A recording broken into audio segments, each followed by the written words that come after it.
This episode of the Marketing Podcast is brought to you by Neighborhood Domains. Every business needs a domain name, including yours. Visit neighborhooddomains.com and use offer code MARKETING to get 10% off hosting and domain registration. On this episode, testing the McDonald's app, mobile ad trends, Messenger self-serve ad tools, Google AdWords, and MailChimp for email management.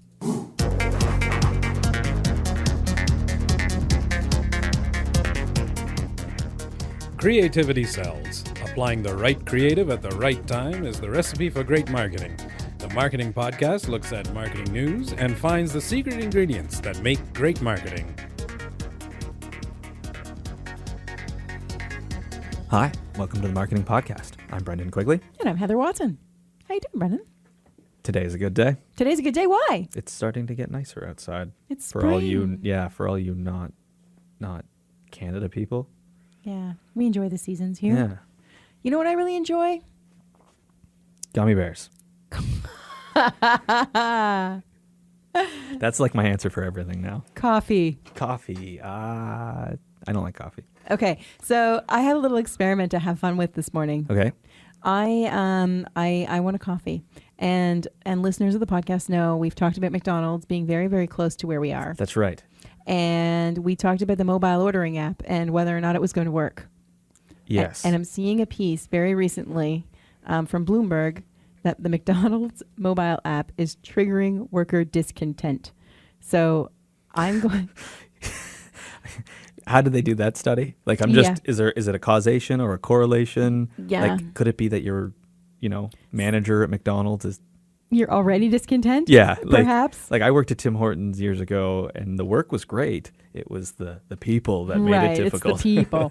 So McDonald's is facing rising worker dissatisfaction, high employee turnover, and long customer wait times stemming from the ramp up of its, quote, experience the future effort to push and embrace newer technology like mobile ordering and payments. So the Bloomberg report goes on to say that some employees at the burger chain say that the new ordering technology is causing more trouble than it's worth. The chaos ensuing alongside self-serve kiosks, mobile apps, and the traditional checkouts.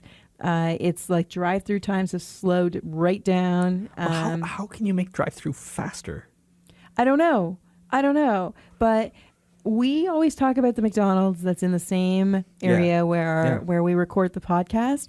I have the McDonald's app on my phone. Ooh. So we're going to do this live right now. demo. So I'm going to play live demo music that I don't have. That we don't have. I'll try. Okay. So all I'm ordering here, kids, from the McDonald's that's right in our building is a coffee and a tea. And Team tea. Team coffee over here, friends. Forget the tea. And then I'm going to hit continue, and I've got my credit card already loaded into it, so it's going to bill to my chosen payment method, choosing checkout. I don't know what happens. I haven't done this. Okay, so now I have head to McDonald's and check in to get your food. So I guess I'm going to go do that.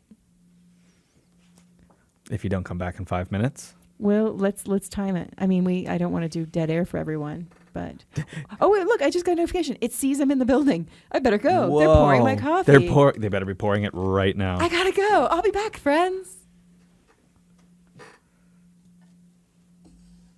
It worked. I'm back. That was so short. Was it? Like I paused, obviously, while you were gone. I didn't just sit here and breathe into the mic. Dead air. That would be awkward. But that was like less than 5 minutes. Was it less than 5? And I had to walk. Like it's not like right there. So here it is. I walked up. They weren't busy. Did I give you my coffee? No, we're good. They did add the milk. They weren't really busy, I have to say. And one of the girls was just standing there waiting to take my order. And I'm like, is this where I do my mobile pickup? And she was like, oh no, usually they do it around the corner. And then they start calling around. I was like, do we have a mobile order? Do we have a mobile order? And nobody seemed to know. There was some confusion. And the girl says, like, have you checked in yet? And I was checking in. Yeah. And she says, because sometimes we don't get notifications. This is just coming from their own staff. And then she's like, oh, wait, was it a coffee and a tea? It just popped up. And I'm like, yes. And then they watched them make it in front of me. And arguably, we're like we are close enough that would, yeah. Yeah. But do they not get like a notification when you show up? Well, I think you're supposed to check in. You like tell them you're there. Yeah, because it was popping up on my app saying, are you going to get it from inside the restaurant? Or are you going to get drive-through? This one doesn't have drive-through. Yeah. Is it takeout or eat-in? Oh, so it's like pre-order. It goes into their system, and then when you show up, you hit the button, and then they can make it. Because they're fast, in theory. Yeah, well, yeah. And then, so this I was picking up in store because it's a kiosk. Yeah. And it gave me, once I officially checked in, it gave me like one of those numbers that they flash on the screen. So I would just stand there and wait for my number to show up. I wonder. So if the kitchen is still slow, they're still going to be slow. They're still going to be slow. Or you could check in ahead. You could check in as you're walking in the building kind of thing. Yeah. So that was fun. That was fun. I wish it was like steak dinners because then I could have wrote that off. Yeah, right. Well, In but hindsight. I would say that your experience today echoes what they're talking about in Right. the article, in the sense that like the employees didn't really know. They're like yelling out, Yeah. "Do we have a mobile order?" Yeah. Yeah. And fortunately, it wasn't busy that they could deal with yeah. that. They have no sign at this particular one. I've seen at other ones. It's like mobile order pickup. Okay. They did not have a mobile order pickup. That might help them. They might. It might because I didn't know where to stand. Yeah. So anyway, that was fun. Speaking of mobile, we have an article at a mobile marketer that is talking about mobile ad trends for 2018. So there are 7 mobile ad trends that we'll see more of in 2018. Hit me. Number 1, direct response and programmatic buying will continue to rise, but be more deliberate. Wow. Yeah, of course. Sure. Yeah. So this is basically reaching people based on what your advertising goals are, who your market is, direct response kind of campaigns. The other one is retailers are finally responding to meet the needs of the, quote, mobile majority. So they've finally been listening to us, Brendan, that mobile users are taking over the world. Yeah. And in the spirit of that, they're going to start catering advertising that way. Okay, so the next one is brands will invest more in apps as a way to connect with consumers and build loyalty. I can't do it. We have recorded this 5 times because every time we record this section, there's like a buzz We're that just gonna happens keep in the going. ceiling. Let's roll with I think it. we're just going to keep going. So basically, apps are investing. Businesses, brands are investing. Brands are I don't investing know in anymore. building apps. And so this year they're going to start using branded apps as core component for their overarching business strategy. This is a good idea. Consider this for your business. The price of building apps has come down. It's true. It's true. It's Yeah. making it much more affordable for people to get involved. And we haven't said that one before, actually. That was, Oh, yeah. there we go. The 6th take. The 6th take. We finally get it. Moving on. The 4th one, convenience is king. So if legacy brands don't deliver, they'll perish. Okay, rant. Go. Rant. Because I have an Essential phone, and there's an Essential phone update right now, but my carrier, Kudo, which is really TELUS, does an extra verification, and they're not pushing it out. So it could be a month, it could be 3 months, it could be 2 weeks, it could be a long time. Why this made me think of it is like, I want my update. They're not giving me my update. They will perish if they don't provide these updates. Yeah. And on a timely manner. It's Yeah. already out. Why do you have to? Whatever. today's on-the-go consumers value ease and seamlessness This is almost it. more than anything else. I totally agree. I want to be able to like I get upset now when my Google Home doesn't pick the right show. Yeah. I'm literally sitting on my couch yelling at my speaker to tell my TV to do something, and I get upset that it didn't work. I could pull out my phone and select the right show and hit play, and it would still play on my TV. But no, I Yeah. want the convenience. So funny enough, so this piece that we're reading is off of Mobile Marketer, by the way. So in 2018, we'll see traditional fast food and delivery services focus on convenience through location-based recommendations, in-app ordering, and other e-commerce integrations such as order history and mobile payments. So we kind of experienced that with the McDonald's thing. So if it remembers that every Thursday when we're recording the podcast that we go to the McDonald's and order a coffee and tea, boy, wouldn't that be handy, because I'd love it just to be able to say, I'm here now, and charge my credit card and pick up my counter, and we're good. I would look at subscription services. I'd lump them in there too. We tend to be cautious of subscription services. Like, we tend to be kind of like worried about someone taking money. But I mean, like, that's the ultimate ease or convenience, right? Yeah, fix it and forget it. Fix it and forget it, yeah. Slow cooker. Yeah, slow cooker. Just it's the solution for everything. Yeah. The fifth point in this article is engagement plus conversion will be realized with interactive video. So interactive video ads have opened up a whole new world for retail.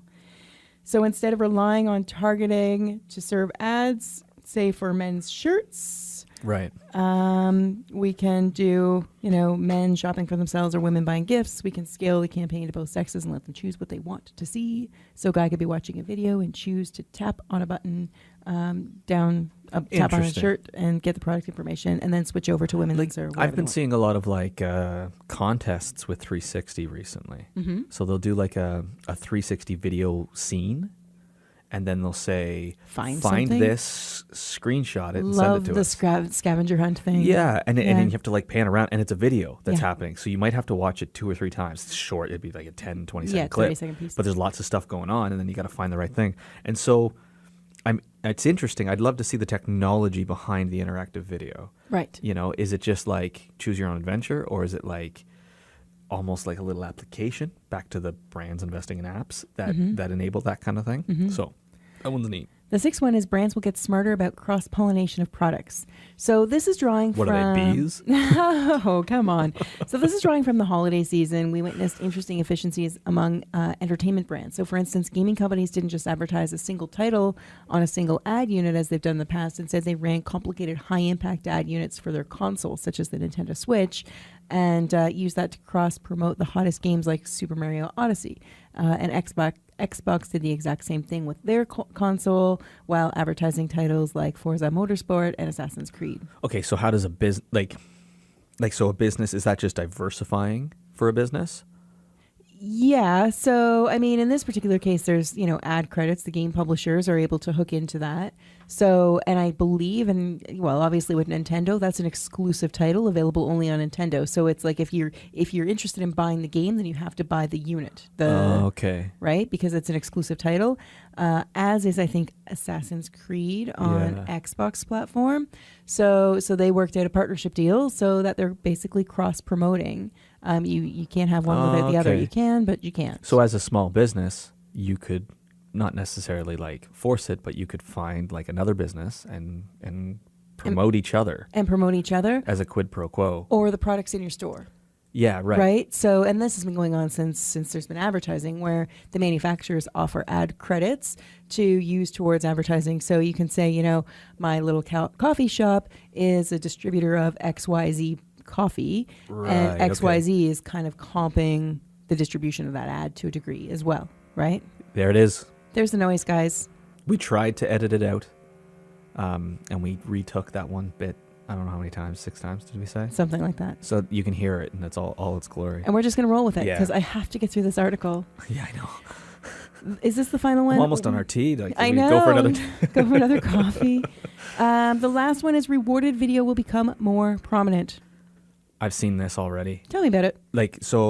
I've seen an app that lets you buy the paid version by watching a video. Right. Yep. That's what it is, right? So it's not just about mobile games, the implications of the reach, because you see it often in games, right? You can watch this video and get 5 more credits or something like that. More gems. Gems. Yep. Rupees. My Legend of Zelda Nintendo days. Rupees. So you can get a coupon. Watch the video and get a coupon for Starbucks. Yeah. Right? So it's a give to get kind of scenario. I think it's an interesting one because what did I do? I played the video and did something else and then came back to the app. Right. I admit it. That's what I did. And so if you are a marketer who is thinking a reward video, you know what I mean? You want to make sure that the video that's being shown is at least relevant to the audience. Sure. To make those stats real. Right. Yeah, to make it relevant and make sense. Okay, so we're going to move on to the next article. I'm hoping that the noise next door is going to stop being a noise. So this is all about the Facebook. So this came out of TechCrunch. Facebook Messenger is expanding test of self-serve ad tools for small, medium businesses.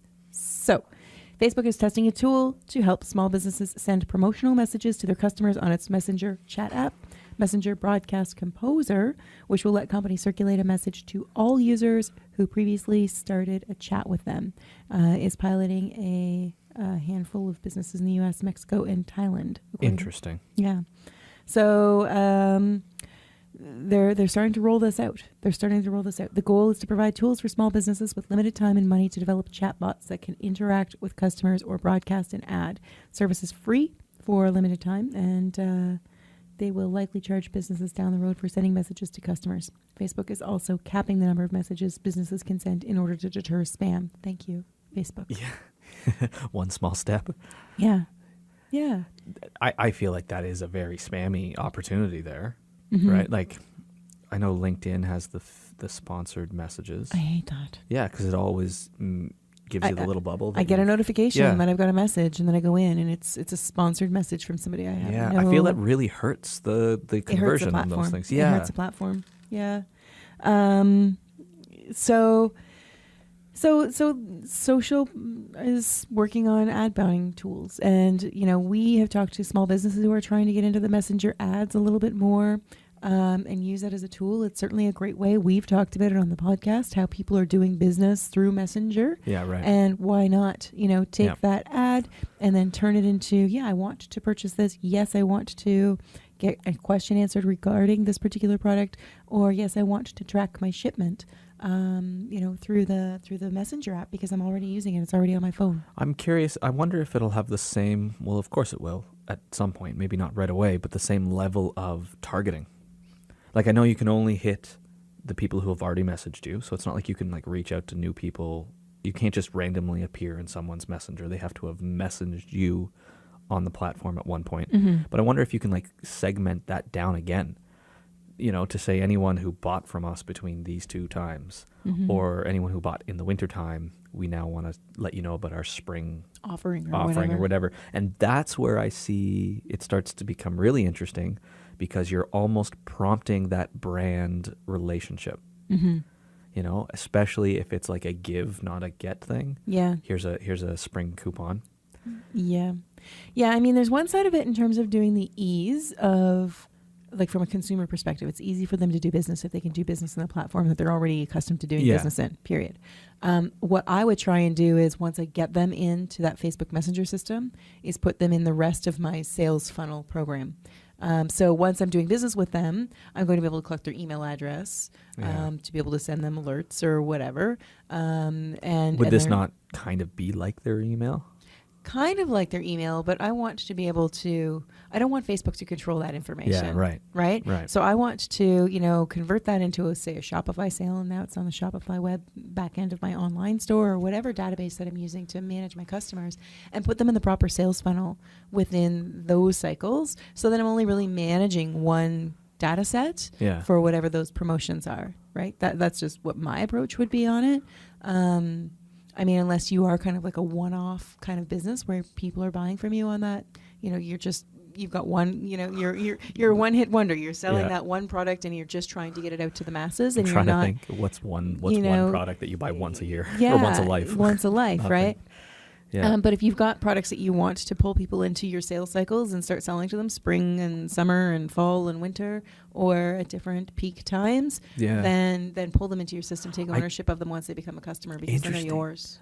I'm also picturing now fashion bloggers and travel bloggers who are used to pushing out stories and content on Snapchat.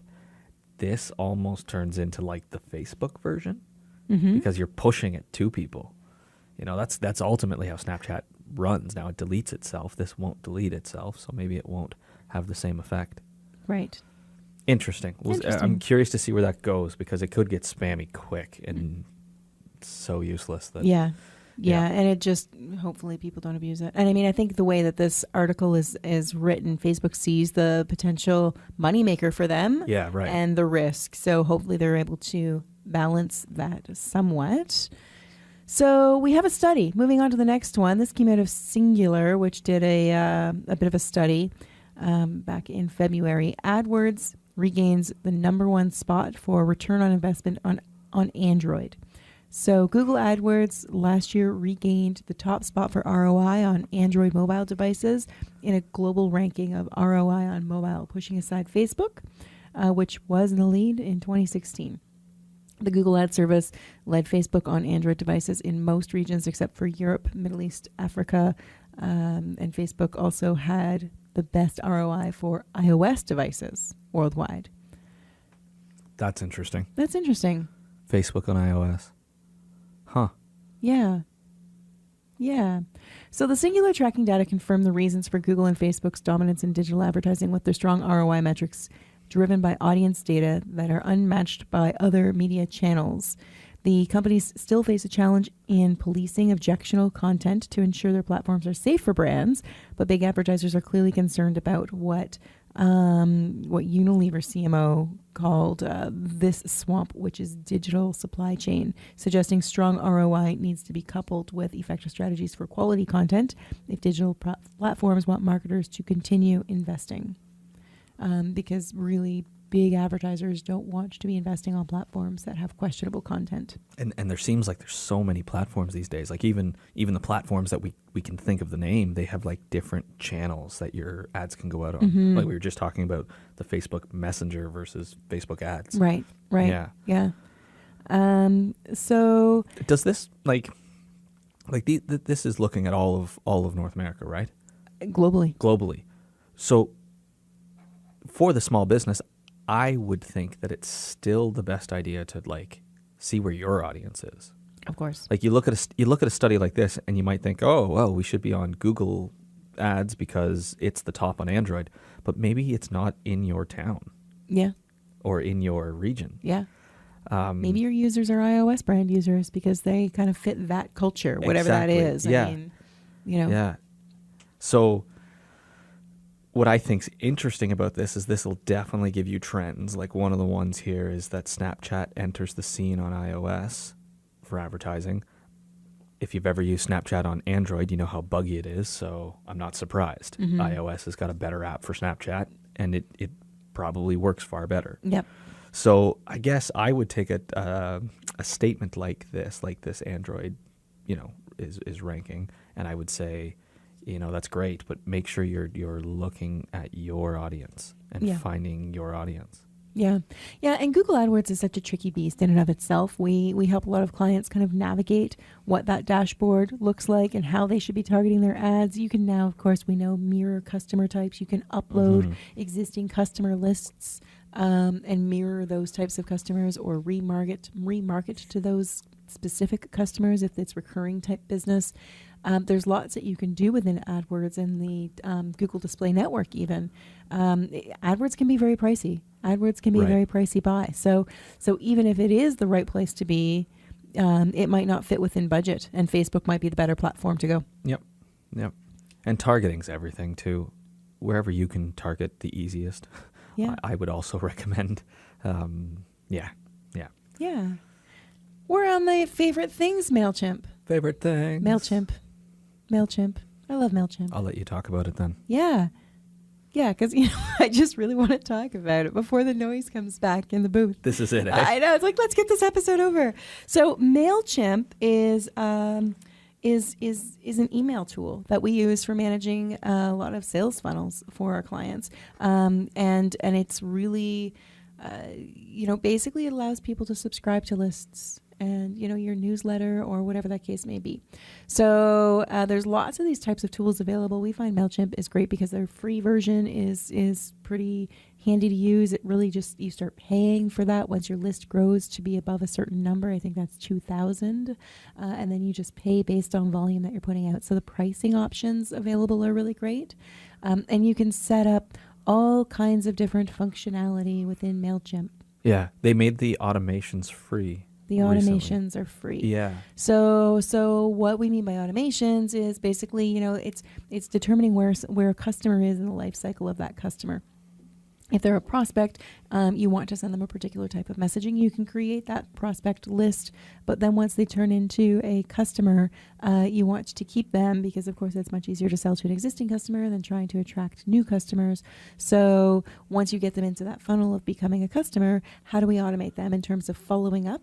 Whether it's a product review or reminding them about something else that they may have looked at while they were in your online store, or letting them know, we know that 3 months into a membership with a customer that they kind of start forgetting about their membership and forgetting the value of their membership and the reason why they bought that membership to begin with. So at the, just shy of 3 month mark, you want to send that customer something automatically to re-engage them and to remind them why they like your brand again, to make sure that they're logging into or leveraging whatever tools are available that you have to sell. Mm-hmm. So all that automation is available now within MailChimp as part of the free. The other thing I'd point out is MailChimp is really good. Most of these clients are, but with dealing with the rules and regulations around emails. Yeah. I mean, I always recommend to clients to let a third party do this job because they will always do a better job than what you could ever do in terms of managing the responsibilities around oh gosh, I've got all this legislation in my head. I can't think of what it's called. Spam. Anti-spam legislation. Yeah, spam. Can spam and anti-spam legislation. Canadian. Does it cover Facebook Messenger? Yeah, maybe not. So they're good for the unsubscribe and making sure that people can easily unsubscribe and that you're covering all the points. It's their job to do it right, and they do it very well in managing those lists. There's too much at risk if you do it wrong, in terms of having your domain kind of blacklisted and shut down so you can't. You heard it here first. Don't break the law. Don't ever break the law. It's a bad thing. It's a bad thing. So MailChimp allows you to stay compliant and has a great tool. The other thing is, and I don't think we've talked about this for a while, but it's something that's always near and dear to me. When you have somebody, a contractor, an agency, somebody who's working on your behalf, trying to set things up for you because you don't have the time to do it or the skills and the expertise to do it, it's super important that you still maintain control of that because, companies come and go and you don't want to lose the goodwill that you've established in your list or the back end of your website or access to your Facebook or Twitter. Or lose your list, worst case scenario. Yeah, worst case scenario. Yeah. So MailChimp has a really fantastic tool, just like Facebook, where you can set somebody up as an ad manager or an editor or an admin. You can set up different levels of access to your MailChimp list. So you will still always be able to set up your own MailChimp account, own it, manage it, and then give permission to your agency or contractor or employee who's managing it for you, and you don't have to give them full access. You can even lock it up so that they can't download the list, which helps when you're worried about non-competition clauses and things like that. They can just see the list and push information out to people, or you can give them higher levels of access depending on what they need and the level of trust that you have. So the fact that they have those agency controls and accounts, which we use through as an agency, it's a great tool for us because we can just log into one and then have all of the accounts that we have access to and just choose which account that we want. So from an agency perspective, it's a great tool just to be able to choose that and have one login, not have to worry about our clients, entrusting us with passwords and logins because they can just revoke our access when we no longer need access, or we can voluntarily give up that access. Yeah. So that's a really important thing and that MailChimp offers. I can't say the other ones don't offer it because I don't know, but I know MailChimp has done it in a really, really great way. So that's my favorite thing this week. So that concludes our show, our very challenging show in terms of noises and laughter and coffee breaks. Thanks for dealing with us. Thanks for putting up with us. If you want to engage with us more and put up with our idiosyncrasies, hit us up on social media. You can find us on Twitter and on Facebook and on Instagram and maybe on Vero. We're still not really. Yeah. Soon. And certainly subscribe to us, and you can find us at themarketingpodcast.ca. So for The Marketing Podcast, thanks for listening. I'm Heather Watson. And I'm Brendan Quigley.